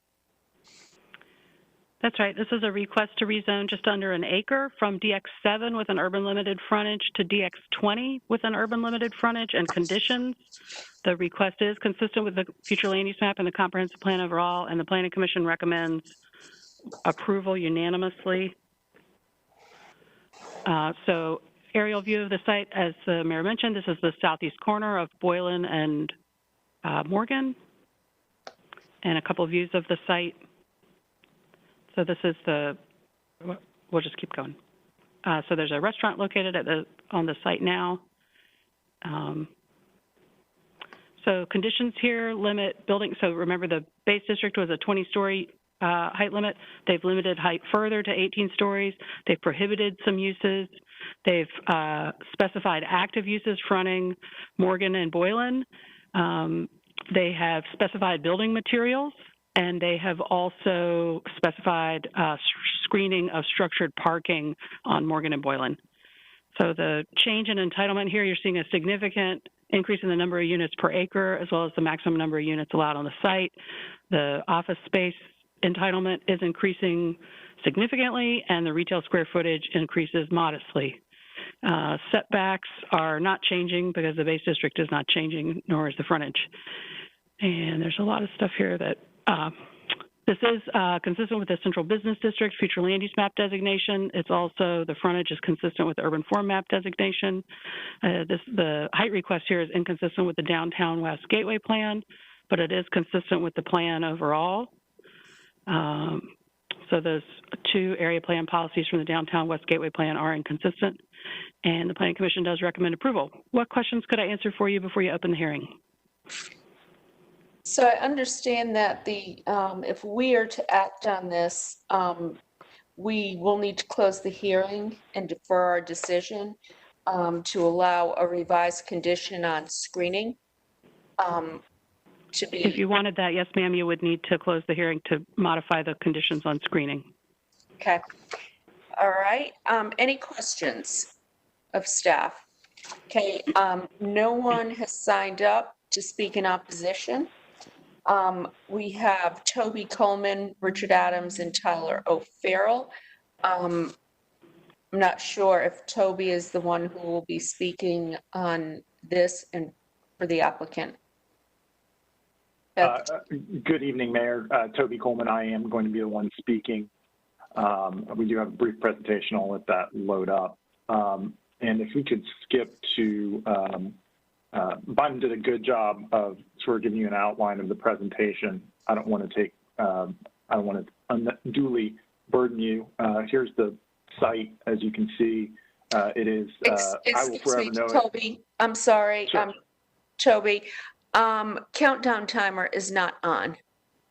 Sure. Could we, staff, get that up and running? Okay, if we could get that running, thank you. Okay, Toby, go on. Sorry for the interruption. Oh, no problem. I was getting kicked off probably a little too quickly. I do want to start by saying Happy New Year to you all. Hopefully 2021 will be the year where we get back to being able to see each other in person and not just hear presenters' disembodied voices. I know I'll be eager for that. With me today is Ryan Blair of Heritage Properties. He is not listed as a presenter due to some holiday-related sign-up snafus, but I do want to note that Ryan, Heritage is the developer of, would be the developer of this site and has developed One Glenwood and Tower 2 across the street. Ryan has been really very active in all the presentations of this rezoning. Both in the two neighborhood meetings, our presentation to the Boylan Heights neighborhood back in October, as well as to the Planning Commission. So because he's not technically a speaker, I'm going to be doing this one solo. but he is on the line and available to answer questions as needed. As the mayor noted, also with us is Richard Adams of Kimley Horn. We've also got Chad Parkler of Gensler, who is available for questions. This is a property, as you guys can see. It's the northern portion of it is, I will forever know it as sort of the Moonlight Pizza site, but it is a restaurant, a Calavera, which is another excellent restaurant in and of itself. The Heritage Properties has been actively developing in this area. You can see the other areas that they're currently developing. Right across the street is Tower 2, which is scheduled to be to open in the March timeframe. One Glenwood is already open, and then the Origin Hotel is directly to the east there. If you go to the next slide. The ask here is a rezoning up to DX20 from DX7 with a zoning condition that would limit height to 18 stories. The goal here from Heritage standpoint is to facilitate an office tower of 18 stories that would incorporate both a first floor retail, about 6 stories of incorporated structured parking, and then about 11 stories of office. If you can go to the next slide. Just to give you a sense of things, the property is in white with a little green star there. And we thought this would be useful just to give you a sense that this property is really close to a lot of what's going on in downtown. Not only do you have One Glenwood and Tower 2 across the street, the Russ Bus building is that building in red, a couple blocks away to the east. You have the Dillon in orange and Union Station in yellow. So this is right in the middle of Raleigh's multimodal future, where you're going to have high frequent bus travel. You're going to have hopefully some rail at some point in the future, and this will be a great site hopefully for not just car travel, but also folks that are coming in by bus, by bike, and by rail. If you go to the next slide. Just to give, this was something that I never could quite figure out until it was explained to me, so I thought I would just give a quick note on this. The development that includes One Glenwood, Tower 2, which is going up right now, and then this one is called Block 83. Well, why is it called Block 83? Well, it actually is a historic name. It comes from the old Sanborn fire insurance maps, which you can find that really give a great historical sense of Raleigh. What's now multiple blocks, but an area that's bounded to the north by Hillsborough, to the west by Boylan, and then the railroad tracks to the east was known as Block 83, and that's the development name. One other interesting thing on this map is that I was just looking at this today. Glenwood used to be, in 1888 at least, was known as Saunders Street. You go to the next slide. So, as I mentioned, the rezoning is part of the next phase of Block 83. It currently includes One Glenwood, which is the building to the left there, and Tower 2, which is the building on the right there. Tower 2 is currently under construction. You may have driven by it on your way in. It's currently scheduled to be completed in March. The reason I wanted to show this slide is to sort of give a real this really shows the commitment that Heritage has to quality construction and quality design. You don't need to take my word for it. You can take a look at these buildings and see that they have really shown a real commitment to that. If you go to the next slide. We did want to show a quick rendering concept design of what could be built with the rezoning. And so here you have the concept design with the active first floor retail. This is looking south from across West Morgan Street. And what you see here is first floor retail, and then the next 6 or so stories, structured parking with materials that blended into the building, with the next 11 stories being office. And if you go to the I think that's pretty much it. Next slide shows the ground level retail and enhanced streetscape. That's one of the conditions, as noted. We also have an amended condition, which just further details the need. We are sensitive to the need to make sure that that lighting is shielded in the parking structure. And so the proposed zoning condition that we're asking that you close the public hearing and act on at the next meeting would address that by adding some language that would require that lighting be shielded so that it's not visible to the south or Boylan Avenue, and otherwise sort of limit some of the issues that have been experienced in some of the other developments downtown. And with that, we are available for any questions. Okay.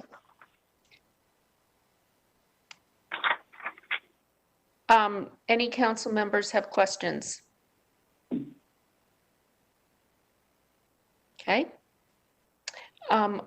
I would be inclined to defer this, so you could put in the condition for screening of parking structures. I know that has been a concern of neighbors in that area.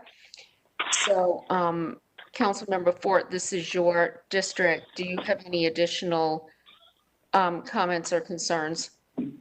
No, Madam Mayor. I've had several conversations with the applicant, so I think we're okay. Okay. Well, that being the case, I am going to close the public hearing, and we will defer decision until meeting on the 19th. That gives them until Friday to get this condition in, correct, Bynum? Okay. Yes, ma'am, that's correct. Yes. Okay. Toby, is that, does that work? Yeah. Yes, Madam Mayor. It's actually already in. So it was not in when you guys scheduled the public hearing. So that's why we have to kick the can down 2 weeks. Okay, great. Thank you. Everyone good with that? Okay. All right, thank you. Next, we have rezoning Z3120 Woodlawn Drive. We have 3 people speaking in support: Michael Joseph, Thomas Kagarize, and Peter Guido. And opposed is Larry Lockett. So we will hear first from staff.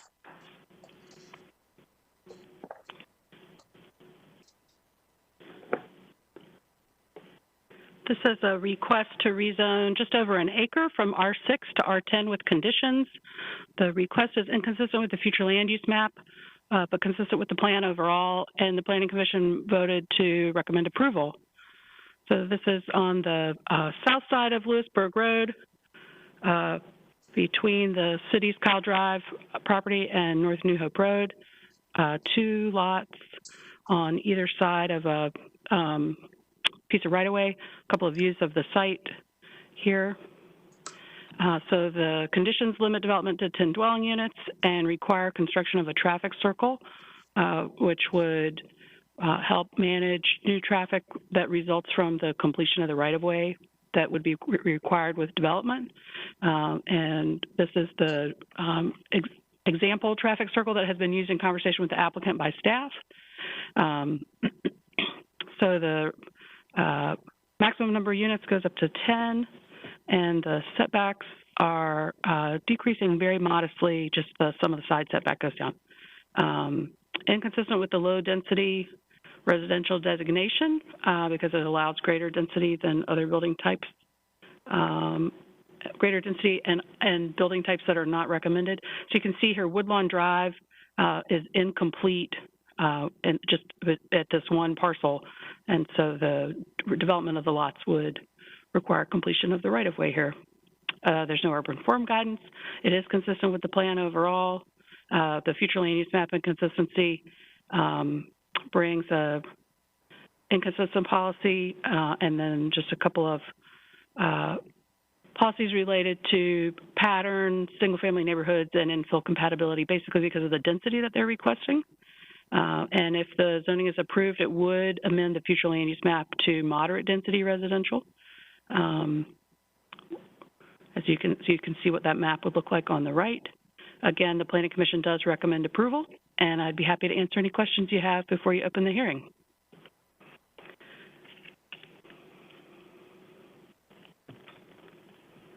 You're muted, Mayor. I need Gail's cup. What can I tell you?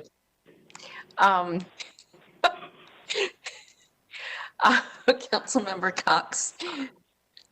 Yes, thank you. I was looking at IMAPs and I noticed on the west property, there's a small stream that runs through the property.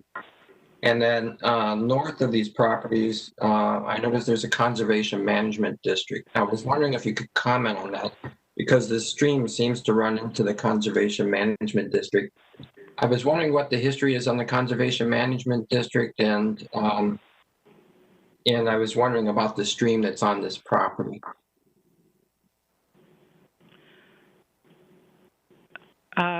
So I'm familiar with the conservation management district that's mapped here. I don't know when it was, don't necessarily know when it was mapped. And I'm not sure what you're wondering about the stream. Or can you, I'm not sure I was wondering if it looks like the conservation management district was created because of the stream. Mm-hmm. And I'm wondering if, you know, this little bit of the stream that's extended beyond the conservation management district, is that something that we would consider as a conservation management district around this stream? That's certainly something that the applicant could offer. I was just looking at IMAPs. The conservation management district that's there was mapped in 1985. I'm guessing as part of that larger R10 rezoning. Okay. To the north there. Okay, and why typically would they do that? We see conservation management district mapped for a couple different reasons. A lot of times we see it mapped as a buffer district with no reference to environmental features, and then other times we do see it mapped in association with environmental features like a floodway or a floodplain, where an applicant is limiting development in that area. And would a developer offer that in exchange for something else typically? That's not really how zoning works. The offer is voluntary by the applicant. Right, it's voluntary, but I know that in some of our code, if I remember correctly, that if you increase density on, you can have higher density on one part of the property if you conserve on another part of the property. I mean, would that have been the case? I understand what you're saying. So the conservation management zoning district limits significantly allowed uses and extent of development on a property. The conservation development type is development type in the code that, as you alluded, allows greater density in exchange for significant preservation of open space. There is in effect a very modest density bonus for the set aside of open space as part of the development plan. That's something that would be accomplished at time of site plan, not at zoning. Okay, and okay. All right, that's fine. I will let the hearing proceed and we'll go from there. Okay, do we have any additional questions? Okay, let's open the hearing. We have Michael, Joseph, Thomas, Kageraz, and Peter Guido. I'm not sure who will be speaking on behalf of the applicants.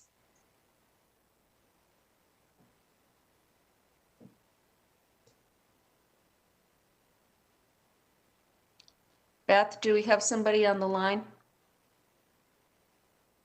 We do. I'm not sure. Is it Michael Joseph Bynum?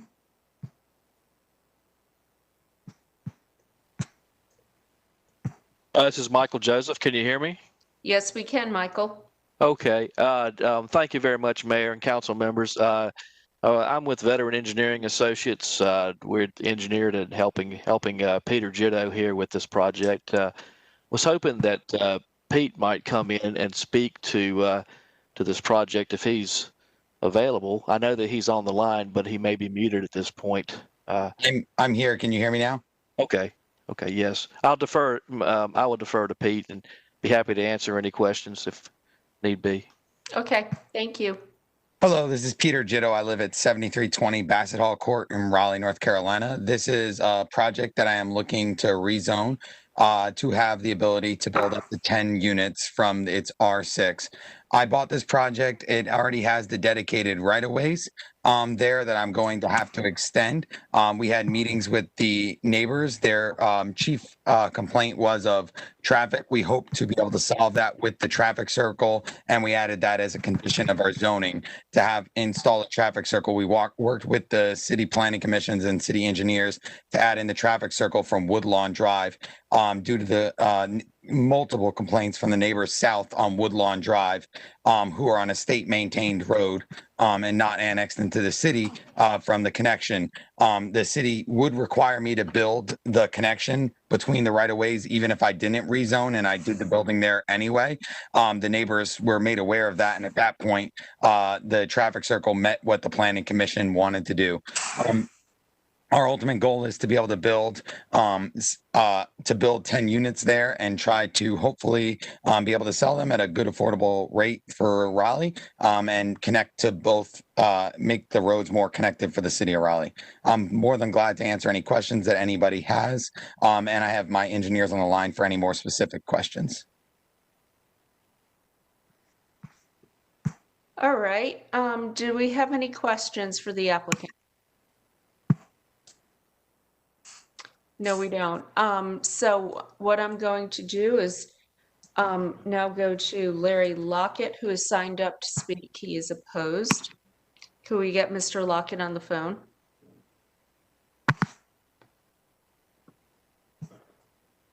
Mayor, I do not have Larry on the line.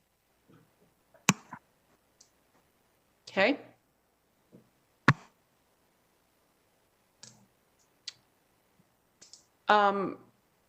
Clerk, did he email or send any message about not being able to make it? I have not heard from him at all. Okay. Is there any questions from staff of the applicant? Okay, I am going to close the hearing then. Oh, Councilor Cox.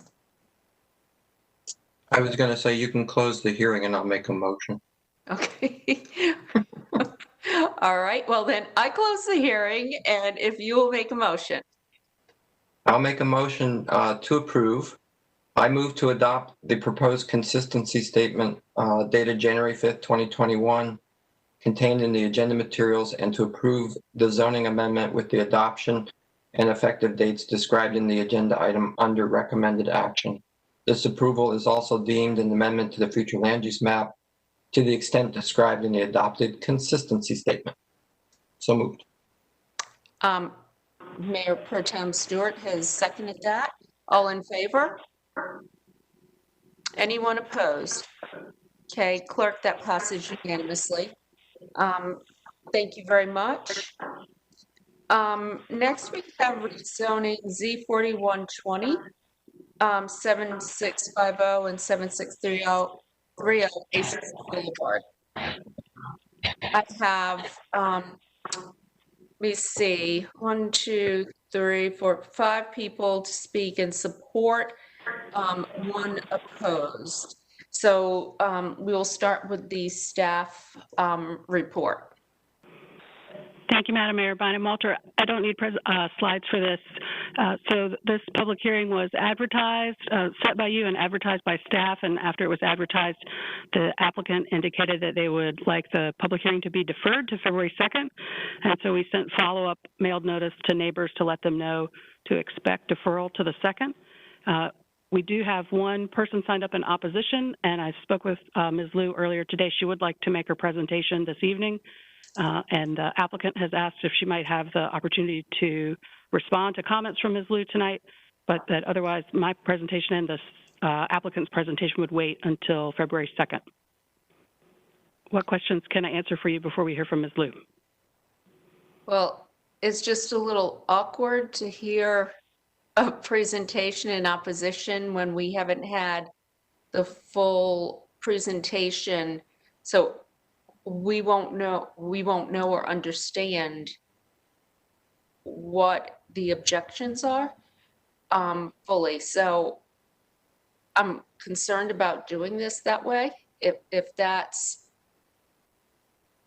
It is your meeting, Madam Mayor. I'm happy to follow your direction. well, I'm just concerned about having somebody speak when we don't know what the full case looks like. Is Miss Lou on the phone? Yes, I'm here. Um, It wasn't, I was told I had an option to speak now or the other next meeting, but I won't be available at the next meeting. And so I actually did not know that there was a chance I wouldn't get to speak tonight. So I've been sitting waiting. Yeah, I'm just saying that it's awkward. So if you would like to speak, you're not available the next time. We will do that. Let's put the timer on.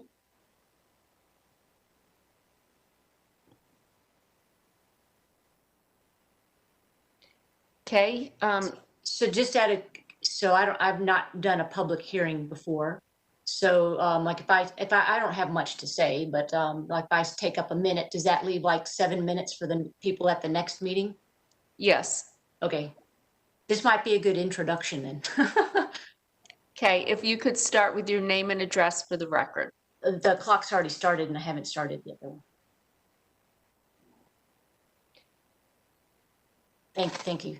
So yeah, my name is Natalie Liu and I'm a Raleigh resident. I own a home on Acc Boulevard.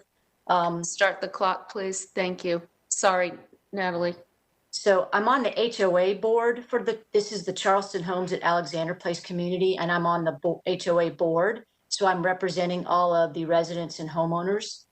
So about the project Z4120, this is next to our community and basically just has significant traffic implications for Acc Boulevard. Oh, there's supposed to be a presentation. Where's my slides? Because that's going to be the whole thing. It's just to see the picture.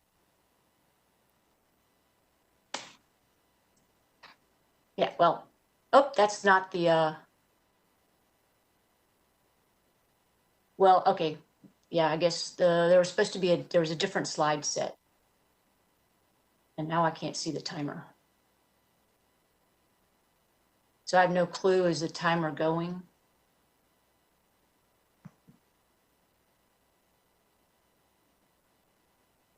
So yeah, I had sent an updated slide set that had a map on it. Yes, the timer is going. Could we stop the timer, please? I can't see the timer. I've had them stop it. Okay. So we don't have a visual here. Perhaps what you could do is send that to us. Yeah, so I have emailed that to everybody. Anyway, yeah, I guess the gist of this is just, as you saw from the second picture, is that there's going to be increased traffic in this area, and this is the Charleston Homes. We've had 2 wrecks like this, where the cars actually slam into the house. If you go down 2 more pictures, you can see where basically the sidewalk is there and the road's right there. So the road in front of on this section ACC was restriped or was striped incorrectly, to my knowledge. It's striped as 2 lanes in each direction with the center turn lane. This new project actually dumps out onto ACC Boulevard. So basically what we're just saying is that in this project there needs to be a traffic study, and we need to have this striping of ACC Boulevard corrected. In this one slide that's not showing, this road is striped for 4 lanes and with the center turn lane, and the rest of ACC is 2 lanes. And so in this one section of ACC, people go 55. There's kids out there playing, there's people walking, and it's in a shopping center area. It's supposed to be walkable, but it's not because of the high traffic. And so just with this project, because it dumps out right here and affects our neighborhood, not really opposed to development, but we just need the traffic needs to be improved and addressed in this project. That's all. That's all I have to say for now, since you don't have a picture. But I will email this stuff to you. Okay, thank you. Just for No. the record, That shouldn't have taken 3 minutes. could we look at the striping in this area? Has that been, Marshall, if you could have somebody look at that? Or I see somebody coming up to the podium, but I can't see their face. Oh, there we go. Jason Myers of the city's Department of Transportation. Yes, the street was striped when it was constructed as a 5-lane street, and the exact history of that more than 12 years ago is a little bit murky, but it involves NCDOT and street standards that we had at the time. Subsequent to that, in our comprehensive plan, we've designated as a 3-lane avenue parallel parking, and it's the city's intention to implement a two-lane street with a center turn lane.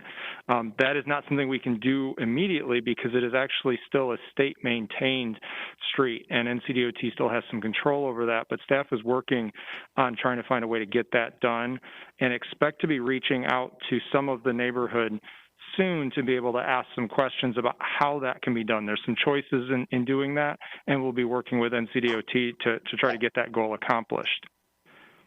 That's the slide. I don't know if you guys can still hear me. Yes. Yeah. So that was the slide that just shows where the red stripe is the, like he was saying, the 4 lanes with a center turn lane, and the blue is 2 lanes with turn lanes and things like that. And so in that red section, people fly through there. And we just, especially if they're going to bring a new subdivision on, we just really need help for the safety of all the people using that area. They're walking into that Walmart shopping center and Kohl's. If you want walkable neighborhoods, that section needs to be addressed sooner rather than later. Because like I said, this is the second time we've had a car wreck into a house. Okay, thank you.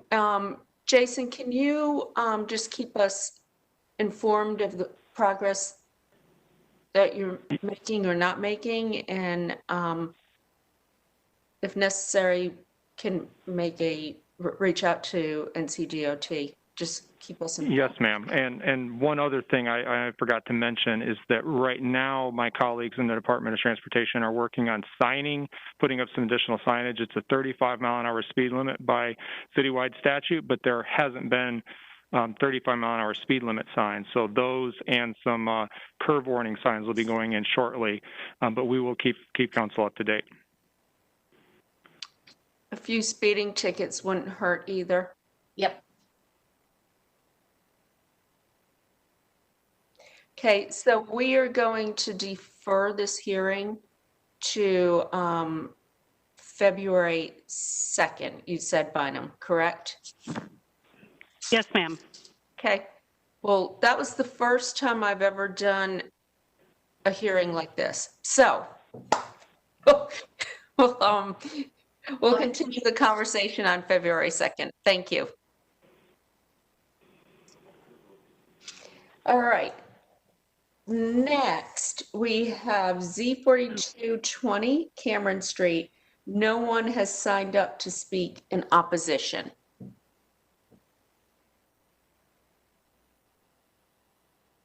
To rezone just under 5. This is a request to rezone just under 5 acres from RX3 to RX7 with a parking limited frontage and conditions. The request is consistent with the future land use map and the comprehensive plan, and the Planning Commission recommends approval with a split vote of 7-2. So this is on the west side of Bellwood, across from the Raleigh apartments, and on the east side of the Cameron Village Public Library, just north of Clark Avenue. Some views of the site from Clark and Bellwood, and then also from Bellwood and Cameron. They have prohibited some uses on the site. They have further limited building height to 6 stories, so a lower number of stories than the base district height of 7 stories would allow. They have specified building materials and prohibited vinyl siding. Furthermore, they have specified that a plaza would be included in the development and some features of that plaza, as well as a minimum size. They have limited on-site parking between the building and the street to a maximum of 12 spaces. And they have limited structured parking fronting on the public street to be limited to points of ingress and egress to the structured parking. They have specified that they would provide dog waste stations, and then they have also offered a more robust stormwater limitation than what is required by code. So the residential density here is going to go not quite triple, a little bit more than double. The setbacks are not changing significantly. With the parking limited frontage, the development could be a little bit farther back from the street than the current zoning requires because of the associated building type with the district. And the office square footage and the retail square footage allowed is not changing. This is consistent with the high density residential designation on the future land use map. It's also consistent with the urban form map designations.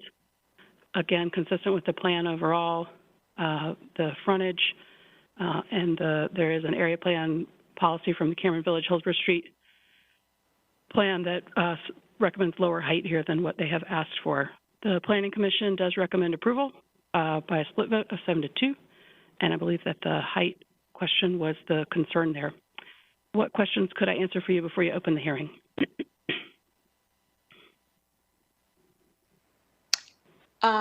Councillor Cox? I'm just interested in knowing the reason for the split vote. I believe it was the inconsistency with the area plan guidance, which recommended a lower height here. Okay. Okay.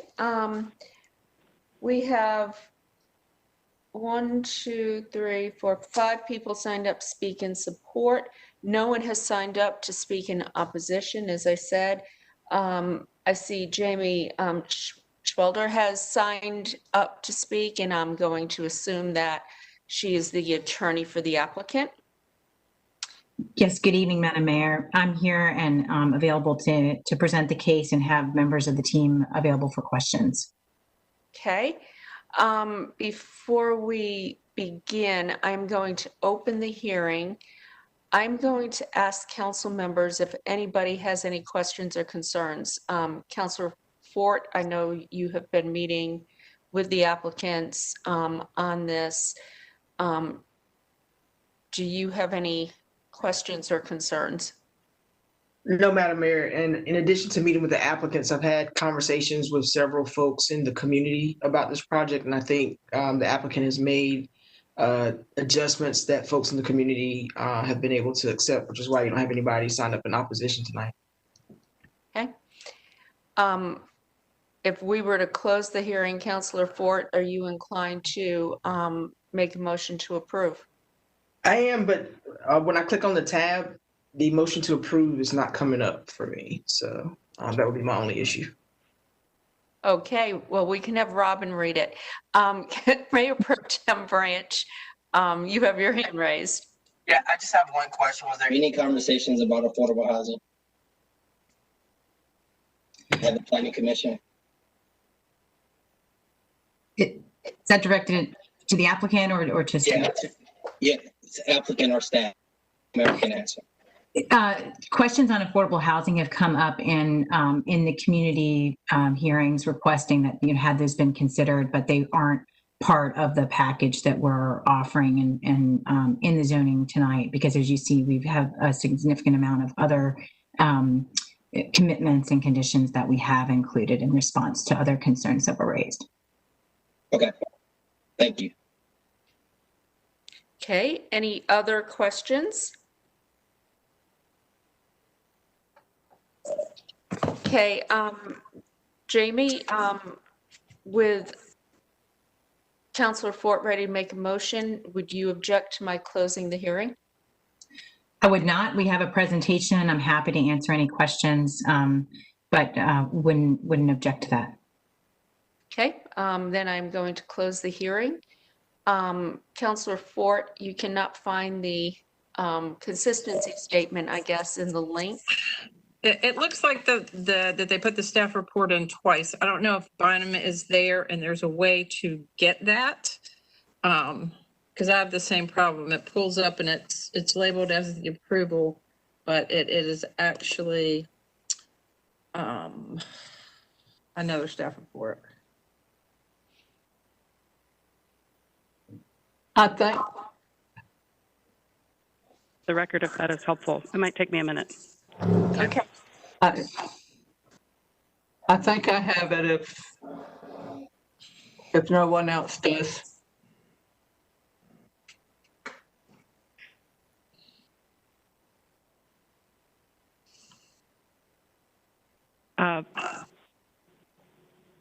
Madam Attorney, do you want me to read the entirety of the statement?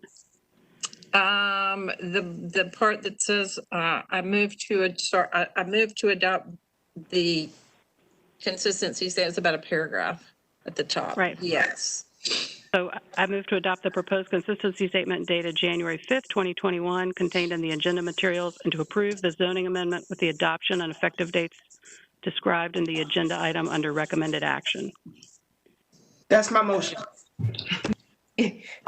Counselor Fort, you sounded a lot like Bynum, but good job. Thank you. Do we have a second? Counselor Melton has seconded that.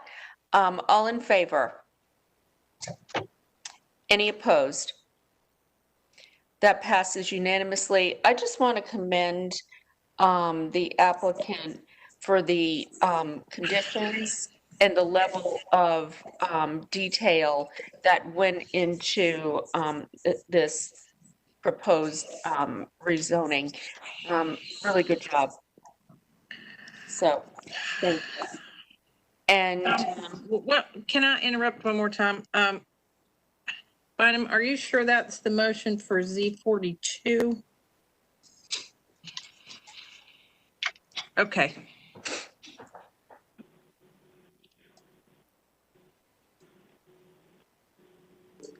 That is the motion that I have that went out in the agenda packet. For Z42?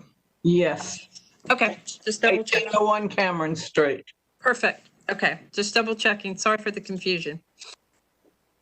okay, thank you very much. And for our final public hearing tonight, we have TC 1520, Campus Zoning District. No one has signed up to speak, so we'll hear a brief presentation from staff.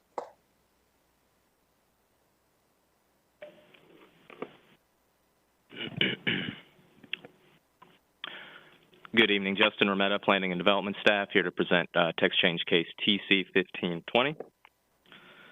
This is a UDO text amendment to modify the standards and the requirements of the campus zoning district to encourage its use.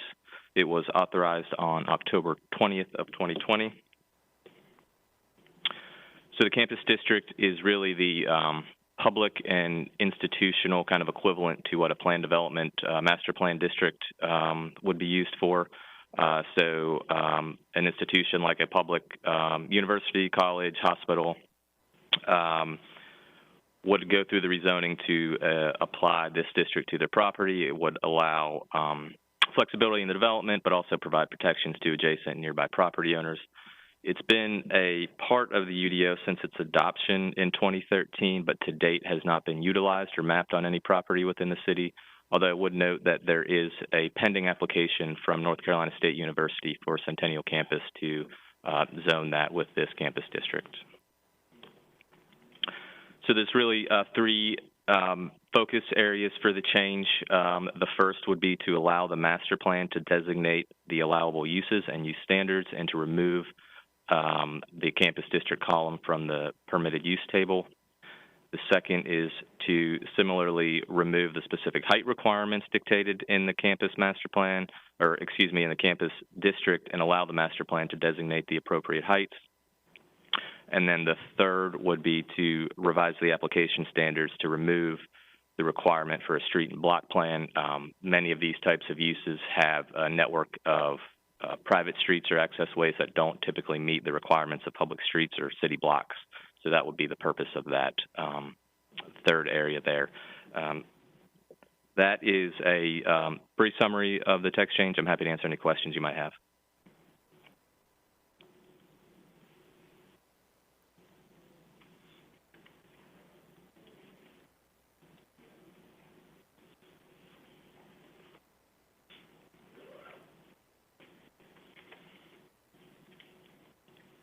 Good job, clerk. That mug is going to come in handy. Do we have any council members who have questions?